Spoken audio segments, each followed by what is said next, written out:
Alright, so it's been a year since I've done this, but today I'm gonna go talk about the first 3 days of the G1 Climax for this year. So the A block has been A block and B block.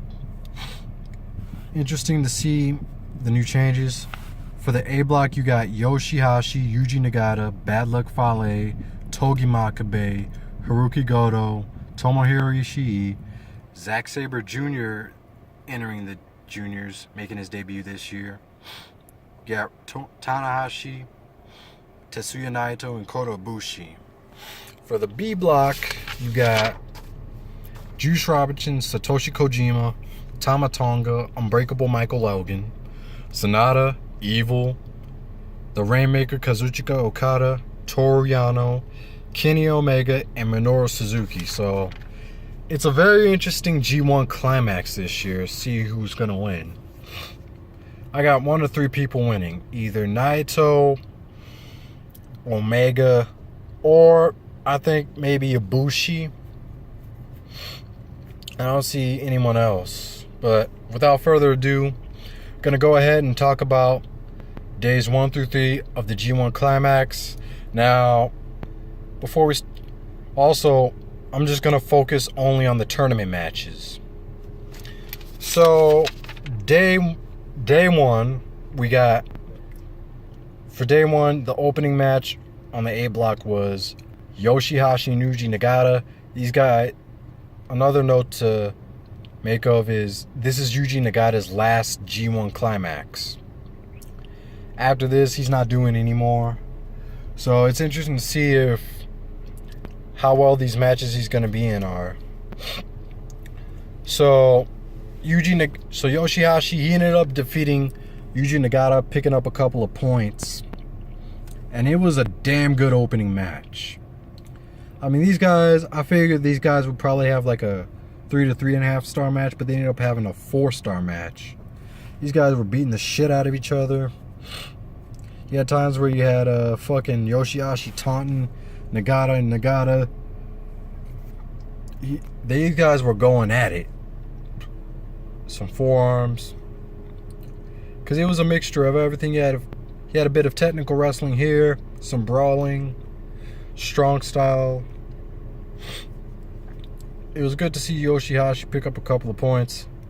Yoshihashi's one of those guys where he's over with the crowd. You know he's not going to win the fucking tournament, but you know he's going to give you a good performance consistently.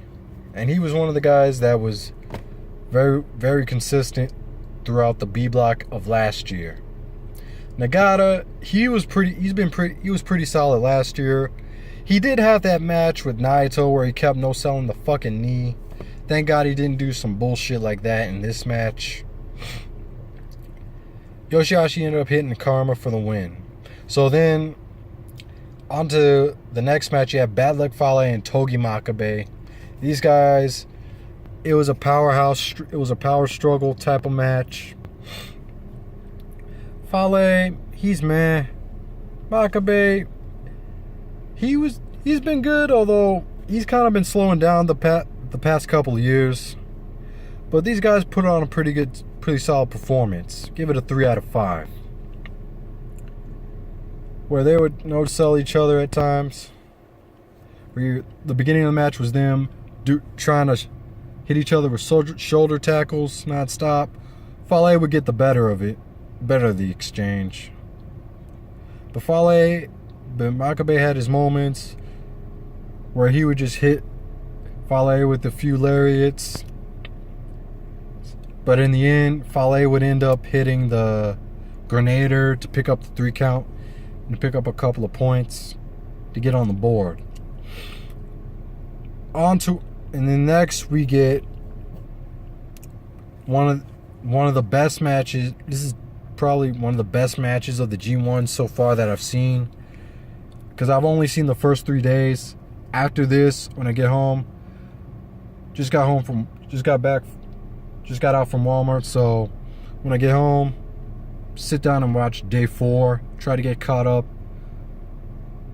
Try to get day 4, and then probably tomorrow day 5 since there's no G1. But onto the third match of the A block, you got Haruki Goto and Tomohiro Ishii. These guys were beating the shit out of each other. This was a strong style match. And it's really cool seeing how good these matches are when you got stablemates going up against each other, whether it be Chaos, Suzuki-gun, Bullet Club. Well, actually, nobody in Suzuki-gun is on the A block with Zack Sabre Jr. Suzuki is in the B block, but nonetheless, it's always interesting to see how these matchups turn out. And Ishii and Goto, another great match. Give this a 4.5 out of 5. Where at the end, Goto ended up hitting the fucking hitting a reverse GTR, then a GTR to pick up a couple of points. Ishii, I consider him like the MVP of the A block because this guy didn't have a subpar performance at all last year. This guy was consistent from start to finish. And I'm going to expect that from Ishii. Looking forward to the future matches he'll have. Whenever he gets to Nagata, that'll be pretty good. Yoshihashi should be a damn good one. Tanahashi will be great, as is Naito and Ibushi when he faces those guys. So then we get Zack Sabre Jr. and Hiroshi Tanahashi. This was a technical wrestling match. This is really one of those scientific wrestling matches where you would have Tanahashi work over the leg of Zack Sabre Jr., while Sabre would end up working over Tanahashi's arm. These guys did a really good job of selling each other's moves, but at the end, Zack Sabre Jr., I can't remember exactly the move that submission he put on Tanahashi, where he trapped the arm. It was like what was it? I think it was an arm trap camel clutch, or was it an arm bar? But he ended up making Tanahashi tap, and he ended up picking up a couple of points. Now that's how a fucking ace works in New Japan. Really fucking sick of the people that go, oh, Tanahashi's the Japanese John Cena. Fuck out of here. He's not the Japanese John Cena. I'm really sick and tired of that shit. Who the fuck has John Cena put over clean? Where he lost a match and these motherfuckers have, and the commentators have made built-in excuses every fucking time. At least with Tanahashi, you don't get that.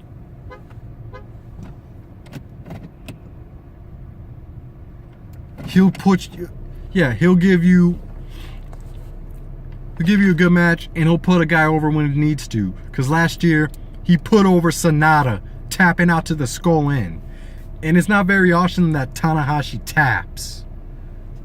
So yeah, shout out to Tanahashi, putting over younger guys clean without any of the built-in excuses like John Cena. Okay, I'm done on that little rant. That was a great match. And then we get to the main event of day 1. Tetsuya Naito versus Kota Ibushi. And whoo, that was a 5-star match. I mean, these guys were going at it.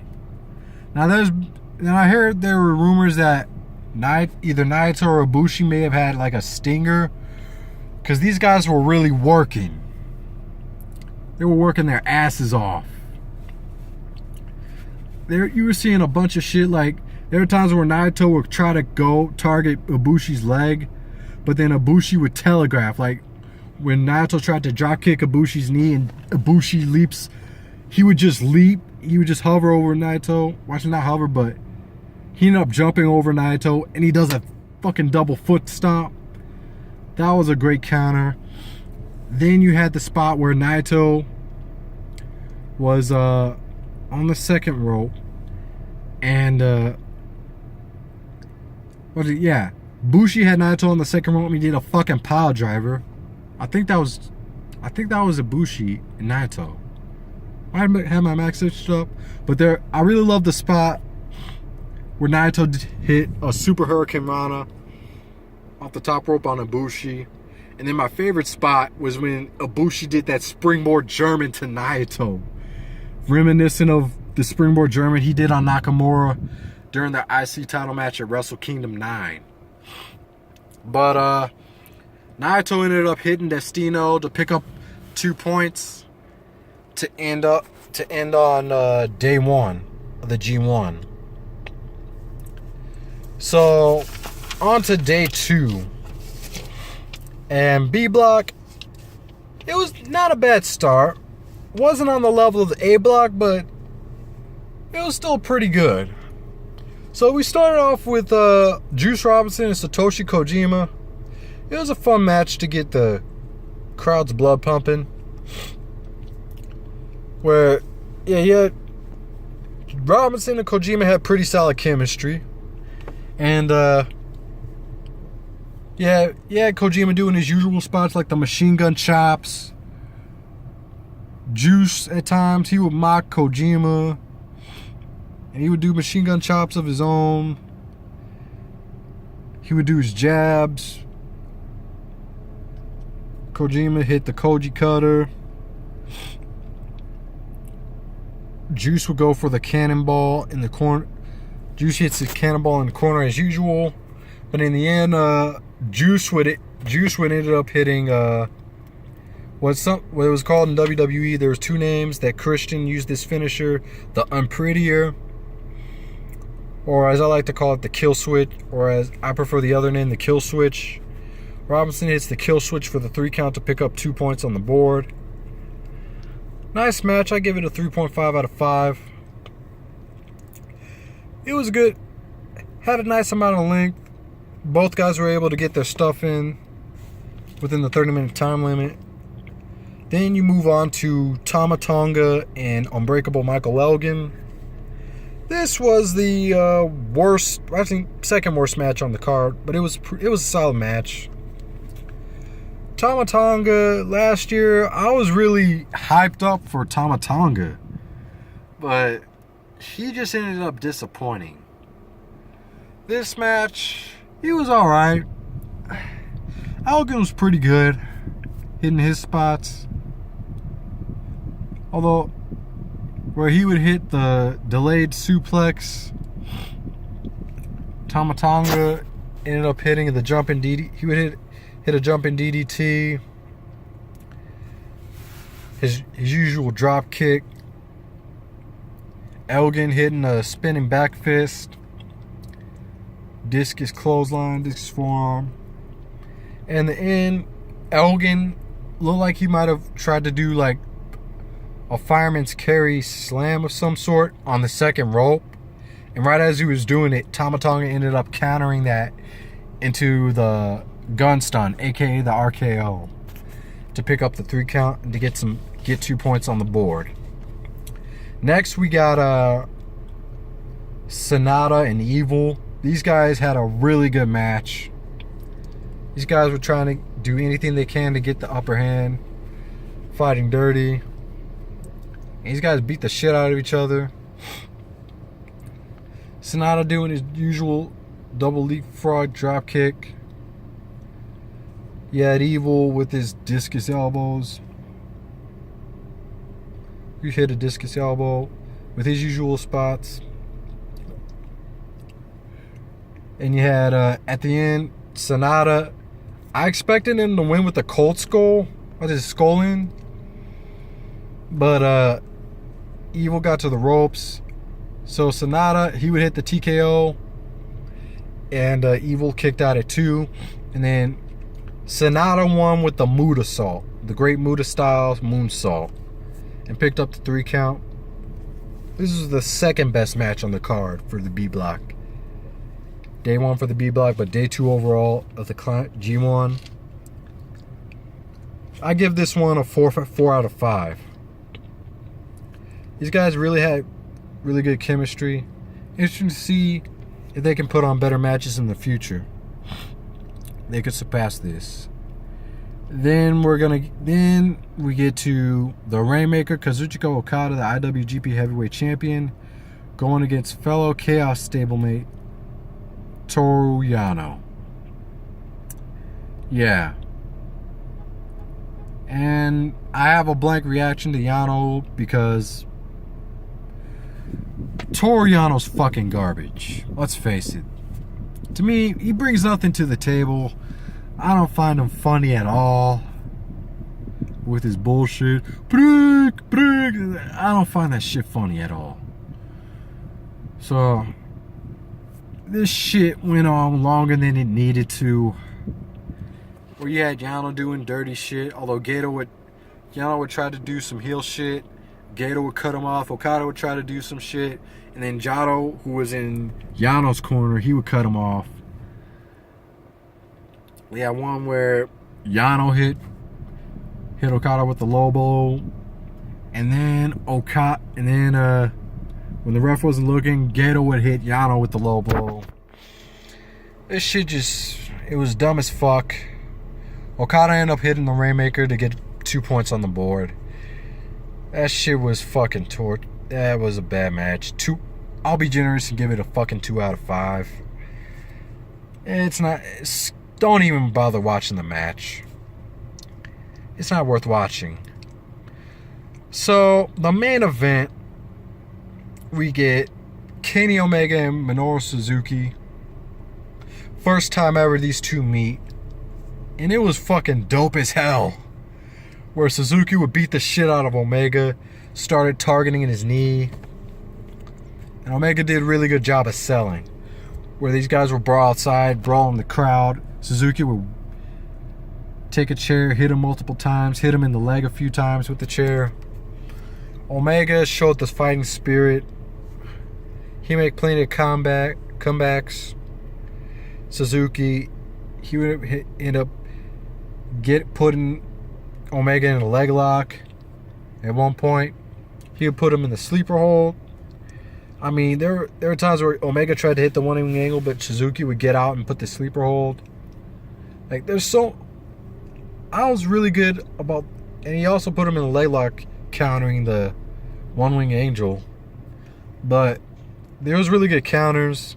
Omega eventually did hit the one wing angel for the 3 count to get a couple of points on the board.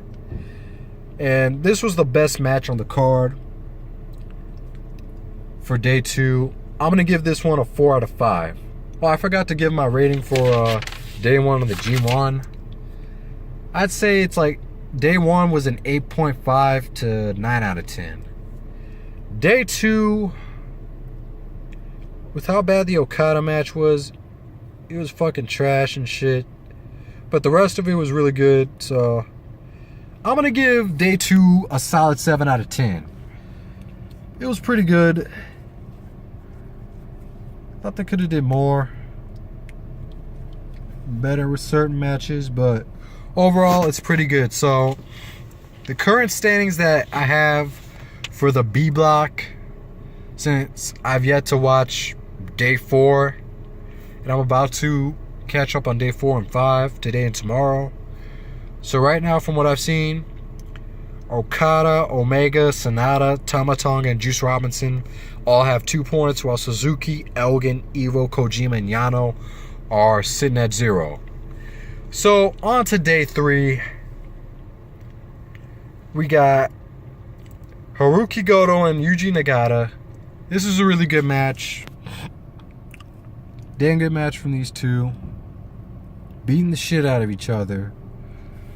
I wouldn't expect anything less from Goto and Nagata. Nagata being MMA style, Goto more of a brawling type of wrestler. This style makes pretty good and give you a good match. Really good match. These guys would end up beating the shit out of you. I really like how these guys would no-sell each other. And there are points in the match where they would try to clothesline each other, but neither one was willing to let up. And it was just great wrestling. So Goto, he ended up hitting the GTR eventually to pick up the win and finally get on the board with a couple of points. Or actually to get 2 more points on the board. So Nagata, he's still at 0. Then we get Tomohiro Ishii and Togi Makabe.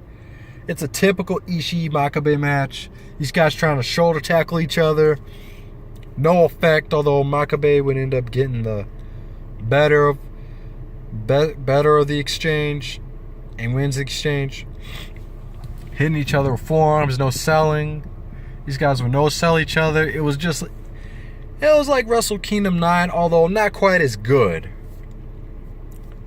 So I give that one a 4 out of 5 as well. Phenomenal match from these guys. Then you have Kota Ibushi and Zack Sabre Jr. This was a great match where Ibushi and Sabre, they were doing a lot of technical wrestling. And Sabre would try to work over Ibushi's arm and shit. Yeah, Ibushi with his high flying offense as usual. It's good. By the way, it's good to see Kota Ibushi back as himself. I mean, it was alright seeing him as Tiger Mask W, although I wasn't feeling it too much. But it's good to know he ain't fucking with the E. Neither is Zack Sabre Jr. They're like, yeah, let's go to New Japan and be able to wrestle the way we want. So salute to those guys for not getting involved with WWE's bullshit. But these two had a great match. I'd say these guys had the best match on the card, because they're just great wrestling all around. But I believe it was this match where Ibushi hit that pile driver from the second rope. Now, it had to have been Zack Sabre. It was either Sabre or Naito where he hit that pile driver, but overall, Ibushi, he ended up making Zack Sabre Jr. tap out. I kind of forgot which submission he used. I think it was the arm trap crossface or something. But whatever. That one was a 4.5 out of 5. So we get to the worst match on the card, but it was still a decent match. Hiroshi Tanahashi and Bad Luck Fale. Fale kind of worked over the arm a little bit early on. Tanahashi would mount his offensive comeback. Although I'm surprised he didn't try to target the leg of Fale though. But this was the shortest match, where Tanahashi, he ended up winning by countout after when the referee was getting to 17, he hit a high fly flow on Fale to the outside to ensure, and got back in the ring before the count of 20. So Tanahashi, he ended up picking up a couple of points on the board. And then you got the main event, Tetsuya Naito versus Yoshihashi. And this one, really good. This is a really good match from these two. It's up there with some of the best matches, although I wouldn't say it's the best. I give it a 4 out of 5. This one, you had Naito working throughout the match. You had Naito work over the back of Yoshihashi's neck. And Yoshihashi, he was fighting heroically. Yeah, at one point he put Naito in a butterfly lock submission. In the butterfly lock. And there were times where it did seem like Naito might tap, but he ended up getting to the ropes. And then when you get to the end where Yoshihashi tried to go for karma, but Naito was able to counter to Destino. Yoshihashi kicked out at 2, and then Naito hit another Destino for the win. So then Naito cuts a promo as usual, thanking the fans like, hey,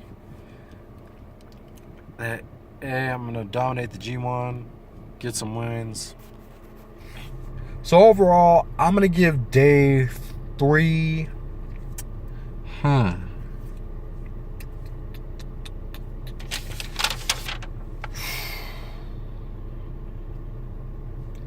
gonna give this one an 8.5 out of 10. It wasn't quite as good as day one, but it still kept that consistency. So far from what I've seen, A block's been pretty consistent. Let's hope B block can get better after day 2 or day 4. Really hope so. But so far I've been enjoying myself with this G1. So the first 3 days, average them out.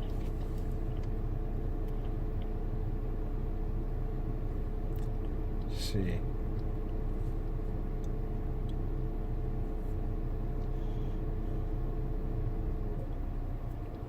Let's see. Give it about, hold on.